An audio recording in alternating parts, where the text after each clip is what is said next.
Hello friends, welcome to law school. आज मैं आपको इमरजेंसी प्रोविज़न्स के बारे में बताऊंगा। इमरजेंसी प्रोविज़न्स हमारे संविधान के 18वें अध्याय में दिए गए हैं, जो कि अनुच्छेद 352 से 360 तक हैं। Emergency provisions are contained in Part 18 of the Constitution under Article 352 to 360. Emergency provisions means a temporary system of rules to deal with an extremely dangerous or difficult situations.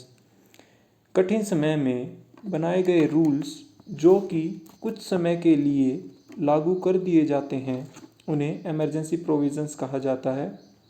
जब कोई ऐसी सिचुएशन उत्पन्न हो जाए जिसमें हमारा सामाजिक सिस्टम लोगों की रोज़मर्रा की ज़रूरतें पूरी ना कर पाए या लोगों को ऐसा वातावरण ना उपलब्ध करवा पाए जो जीवन जीने के लिए आवश्यक है, उस स्थिति में जो ज़रूरी कदम सरकार के द्वारा उठाए जाते हैं, उन्हें इमरजेंसी प्रोविजंस कहा जाता है। When an emergency situation arises in which social system has failed to deliver the reasonable conditions of life and an immediate action was needed by public authorities to deal with that emergency situation, तो उस situation में emergency लगा दी जाती है। अब ये देखना है कि इमरजेंसी लगाने के बाद क्या इमरजेंसी सिचुएशंस की कोई जुडिशियल रिव्यू है या नहीं। The 38th amendment act of 1975 made the declaration of national emergency immune to judicial review. 38वें संशोधन अधिनियम जो कि 1975 में पारित किया गया था, उसके तहत ये कहा गया कि नेशनल इमरजेंसी को जुडिशली रिव्यू किया जा सकता है। But this provision was subsequently deleted by the 44th Amendment Act. लेकिन ये जो अधिनियम है, 44वें संशोधन अधिनियम 1978 में इसको गलत साबित कर दिया गया था, इसको हटा दिया गया था। In Minerva Mill case 1980, the Supreme Court held that national emergency can be challenged in the court on the ground of mala fide or that the declaration was based on wholly extraneous or irrelevant facts. इस Minerva mill case में supreme court ने ये कहा कि अगर national emergency को गलत तरीक़ों से अप्लाई किया जाता है या गलत तरीक़ों से लगा दिया जाता है, तो उस केस में नेशनल इमरजेंसी को चैलेंज किया जा सकता है। अब जो इमरजेंसी हैं वो 3 तरह की होती हैं: national emergency, state emergency, financial emergency. National emergency को आर्टिकल 352 में डिफ़ाइन किया गया है, स्टेट इमरजेंसी को आर्टिकल 356 में डिफ़ाइन किया गया है और फाइनेंशियल इमरजेंसी को आर्टिकल 360 में डिफ़ाइन किया गया है। नेशनल इमरजेंसी आर्टिकल 352 में दी गई है। National emergency is declared by President in case of threat of war, external aggression and armed rebellion. National emergency president के द्वारा डिक्लेयर की जाती है और इस डिक्लेरेशन को 3 कंडीशंस में ये नेशनल इमरजेंसी डिक्लेयर की जाती है। First condition is threat of war, second is external aggression and third is armed rebellion.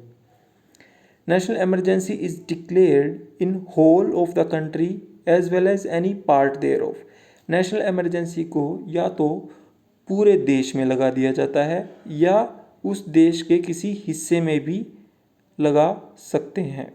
After receiving return request of the council of ministers, president may impose national emergency. National emergency तभी लगाई जाती है जब council of minister लिखित में एक याचिका राष्ट्रपति को देते हैं।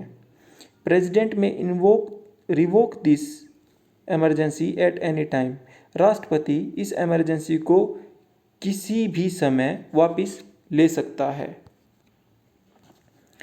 Proclamation must be approved by both the houses of parliament within 1 month of special majority. अगर नेशनल इमरजेंसी किसी देश में डिक्लेयर कर दी जाती है तो पार्लियामेंट के दोनों हाउसेस में से कोई भी दोनों हाउसेस में इसको 1 महीने के अंदर अंदर स्पेशल मेजॉरिटी से अप्रूव किया जाना चाहिए। Proclamation once approved by both the houses, एक बार अगर प्रोक्लेमेशन अप्रूव कर दी जाती है दोनों हाउसेस के द्वारा, may continue for a period of 6 months, तो वो 6 महीने तक चलती रहती है। For further continuation of emergency, 6 महीने के बाद अगर कोई इमरजेंसी लगाना चाहे, ए resolution should be passed by either house of the parliament, एक रेजोल्यूशन पार्लियामेंट के किसी भी हाउस के द्वारा पास किया जाता है, and A special majority of not less than 2/3 of member of the house is required, और इसमें हाउस के 2/3 मेंबर की स्पेशल मेजोरिटी की आवश्यकता होती है। नेशनल इमरजेंसी का क्या प्रभाव पड़ता है? Impacts of national emergency provides full fledged control to the unitary government. जैसा कि आप सब जानते हैं कि हमारे देश में फेडरल सिस्टम ऑफ गवर्नमेंट है, लेकिन इमरजेंसी के समय सारी पावर्स यूनिटरी गवर्नमेंट के हाथ में आ जाती हैं, मतलब सेंट्रल गवर्नमेंट के हाथ में आ जाती हैं। Fundamental rights mentioned under article 19 of the constitution are suspended. जो फंडामेंटल हमारे आर्टिकल 19 में दिए गए हैं वो सारे सस्पेंड कर दिए जाते हैं। The 44th amendment act laid down that article 19 can only be suspended when the national emergency is laid. 44th amendment act में ये कहा गया था कि आर्टिकल 19 को केवल नेशनल इमरजेंसी के दौरान ही सस्पेंड किया जाता है, लेकिन नेशनल इमरजेंसी में जो 3 कंडीशंस मेंशन हैं उनमें से एक कंडीशन में ये आर्टिकल 19 को सस्पेंड नहीं किया जाता। वो कंडीशन है armed rebellion, means on the ground of war और एक्सटर्नल एग्रेशन नेशनल इमरजेंसी में आर्टिकल 19 को सस्पेंड कर दिया जाता है। लेकिन अगर नेशनल इमरजेंसी आर्म्ड रिबेलियन के बेसिस पे लगाई गई हो तो आर्टिकल 19 को सस्पेंड नहीं किया जाता। President may suspend right to move to the court for enforcement of fundamental rights under article 32 supreme court and 226 high court. President हमारे फंडामेंटल राइट्स को एनफोर्स करवाने के लिए जिन आर्टिकल्स के तहत हम कोर्ट में जाते हैं वो भी सस्पेंड कर सकता है। हम आर्टिकल 32 में सुप्रीम कोर्ट में अपने फंडामेंटल राइट्स को एनफोर्स करवाने के लिए याचिका डाल सकते हैं, और आर्टिकल 226 में हाई कोर्ट में अपने फंडामेंटल राइट्स को एनफोर्स करवाने के लिए याचिका डाल सकते हैं। Proclamation of national emergency is subject to judicial review. अगर नेशनल इमरजेंसी को लगा दिया गया है तो हम जिन ग्राउंड्स पर नेशनल इमरजेंसी लगाई गई है उन ग्राउंड्स पर उसे कोर्ट में चैलेंज कर सकते हैं। स्टेट इमरजेंसी, स्टेट इमरजेंसी को आर्टिकल 356 में डिफाइन किया गया है।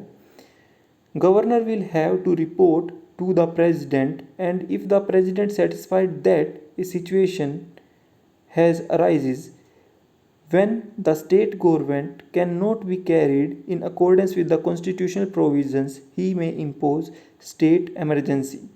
अगर गवर्नमेंट प्रेसिडेंट को ऐसी रिपोर्ट देता है कि जो स्टेट गवर्नमेंट है वो कॉन्स्टिट्यूशन के प्रोविजंस के तहत काम करने में असफल है, ये जो सिचुएशंस हैं वो कौन कौन सी होती हैं?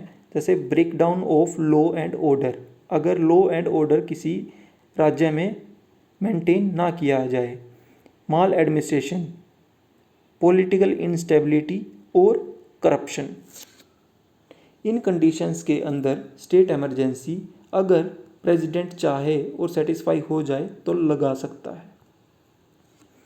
State emergency impose after receiving the report from the governor.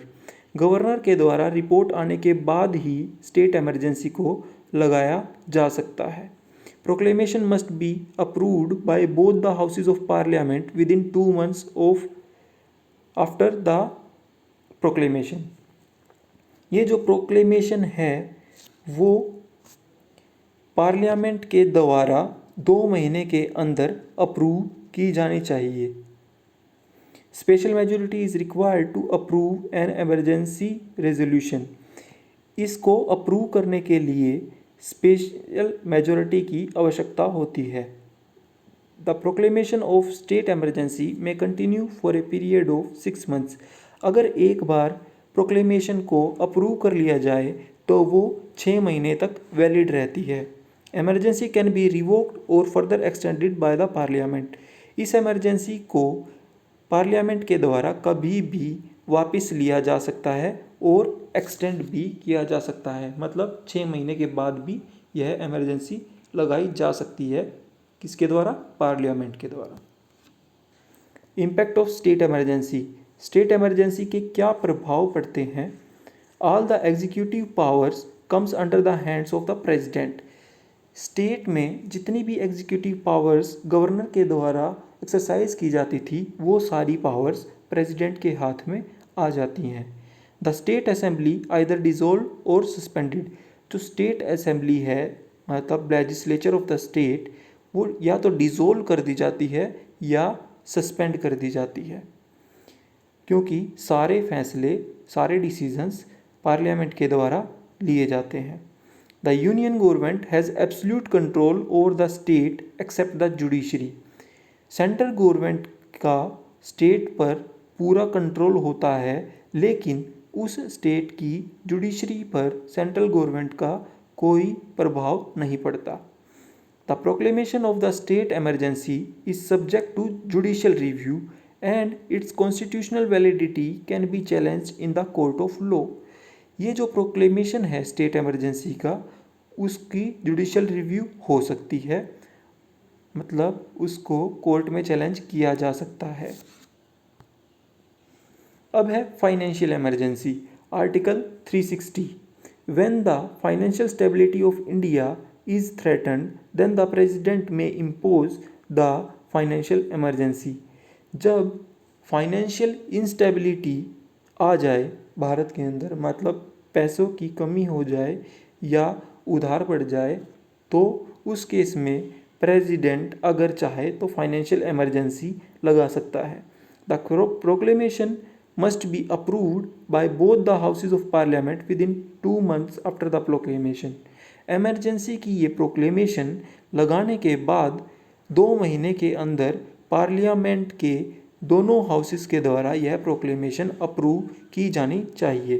The proclamation of financial emergency remain in force till revoked by the president.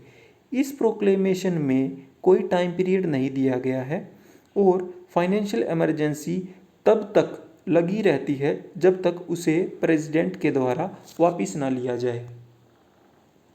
Impact of financial emergency. Financial emergency के क्या प्रभाव पड़ते हैं?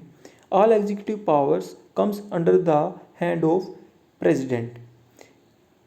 जितनी भी एग्जीक्यूटिव पावर्स हैं पूरे देश में जैसे स्टेट्स में, तो वो सारी पावर्स प्रेसिडेंट के हाथ में आ जाती हैं।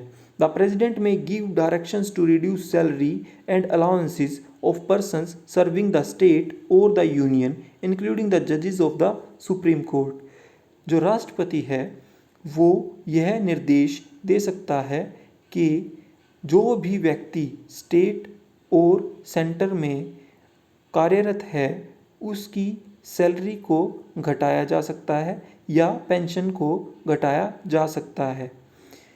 इसमें सुप्रीम कोर्ट के जजेस की सैलरी को भी घटाया जा सकता है। All money bills and financial bills are kept reserve for the consideration of the president. जितने भी मनी बिल हैं या फाइनेंशियल बिल हैं वो राष्ट्रपति की सहमति के लिए रखे जाते हैं। Criticism of the emergency provisions. Emergency provisions का किस तरह से क्रिटिसिज्म किया गया है? The financial character of the constitution will be destroyed and the union will become all powerful. जो फेडरल करेक्टर है इंडिया का, जिसमें फेडरल करेक्टर मीन्स जो पावर हैं वो यूनियन और स्टेट के हाथ में बटी होती हैं. The federal character of the constitution will be destroyed and the union will become all powerful. मतलब स्टेट्स के हाथ में जो भी पावर्स होती हैं वो सारी यूनियन के हाथों में आ जाती हैं और यूनियन ही पावरफुल रहती है. मतलब फेडरल करेक्टर से यूनिटरी करेक्टर में गवर्नमेंट आ जाती है. The powers of the state, both the union and the units, will entirely be concentrated in the hands of the union executive. जितनी भी स्टेट की पावर्स हैं वो यूनियन के हाथ में आ जाती है. The president will become a dictator. और जो प्रेजिडेंट है वो डिक्टेटर बन सकता है. The financial autonomy of the state will be nullified. जो भी स्टेट के अंदर फाइनेंशियली डिसीजंस लिए जाते हैं वो गवर्नर के द्वारा ना लेकर गवर्नमेंट प्रेसिडेंट के द्वारा लिए जाते हैं. Fundamental rights will become meaningless. जो आपके मौलिक अधिकार हैं वो मीनिंगलेस हो जाते हैं, मतलब उनको एनफोर्स नहीं करवाया जा सकता. And as a result the democratic foundation of the constitution will be destroyed. और इसके रिजल्ट में जो आपकी डेमोक्रेटिक गवर्नमेंट है या डेमोक्रेटिक कॉन्स्टिट्यूशन है उसकी नींव बिल्कुल समाप्त हो जाती है. मतलब आप देख सकते हैं कि इमरजेंसी के दौरान गवर्नमेंट अपनी मनमानी कर सकती है. अगर आपने हमारा चैनल अभी तक सब्सक्राइब नहीं किया है तो चैनल को लाइक कर लें, शेयर कर लें और सब्सक्राइब कर लें ताकि आपको हमारी अगली वीडियोज़ की नोटिफिकेशन मिलती रहे. Thank you.